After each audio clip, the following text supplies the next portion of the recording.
Magandang araw po sa inyong lahat. Tayo po'y dumako sa ikalimang wika ng ating Panginoong Diyos na matatagpuan natin sa 1:19-28. Sa salitang nauuhaw ako, yan po ang salita ng Panginoon. Ang salita ng Panginoon na pinakamaiksi sa ikapitong wika. Bilang pagnilay-nilay, bahagi ng ating buhay ang pagkauhaw. Nauuhaw tayo dahil kailangan natin. Umiinom tayo dahil tayo'y napapagod. Ilan lamang sa mga ininom natin ay tubig, gatas, juice at soft drinks upang mapawi ang ating pagkauhaw. At gumiginhawa ating pakaramdam kapag tayo ay nakakainom ng mga bagay na ito. Ang pag-inom sa tuwing tayo ay nauuhaw ay pagtugon sa pangangailangan ng ating katawan. Hindi lamang po sa tubig ang kinauuhawan natin bilang tao.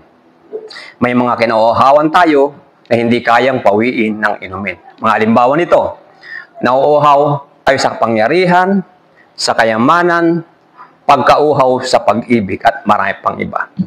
Maraming tao ngayon, mayaman na sila, nasa kanilang lahat ang yaman at kapangyarihan. Ang tanong, bakit malungkot pa rin sila? Hindi kayang pawiin ng kayamanan at kapangyarihan. Ganun din po ang nangyayari sa atin. Kadalasan, hindi napapawi ng tubig o anumang material na bagay ang ating pagkauhaw. Parang merong kulang. Ang ikalimang wika ng Panginoong Hesus mula sa krus ay ang pinakamaiksing salita sa 7 wika ng Panginoong Hesus. Ang Diyos na siyang lumikha ng tubig mula sa tao. Ang Diyos sa katauhan ni Hesus ay nangako ng tubig ng buhay. Maaaring inumin ni Kristo Hesus ang suka na ibinibigay sa kanya ng kapitan ng mga kawal bago pa man siya ipako sa krus. Pero bakit hindi siya uminom? Sabagkat ayaw niyang mabawasan ang bawat patak ng kanyang dugo upang matubos ang sangkatauhan sa pamamagitan ng kanyang dugo. Nililinis ang bawat tao mula sa kanilang kasalanan. Nagtiis siya alang-alang sa atin. Ganyan po tayo kamahal ng ating Panginoong Diyos. Ano man ang kinauuhawan ng ating Panginoong Diyos, siya ay nauuhaw pero hindi niya tinanggap ang alak na binibigay sa kanya. Ano ba ang kinauuhawan ng Panginoong Diyos? Tayo ang kanyang kinauuhawan. Uhaw na siya para sa atin.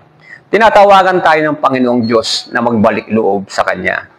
Nakahanda siyang patawarin tayo dahil mahal na mahal tayo ng Panginoong Diyos.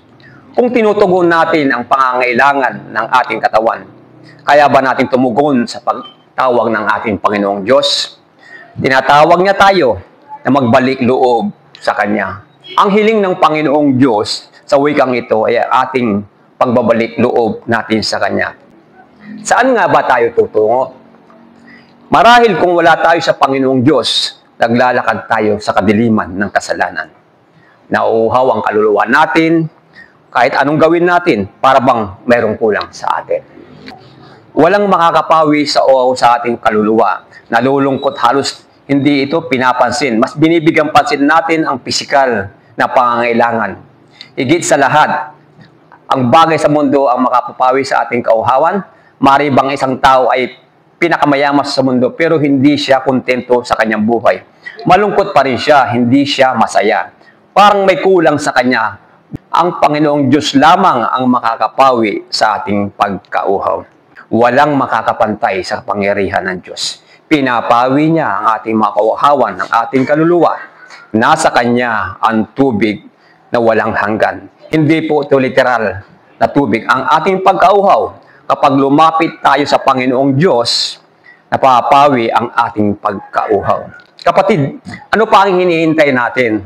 Tayo lumapit sa ating Panginoong Diyos upang mapawi ang ating pagkauhaw. Uhaw na uhaw ang Panginoong Diyos. Kailangan po natin lumapit sa Kanya sapagkat yun ang Kanyang kinauhaw, ang lumapit tayo sa Kanya.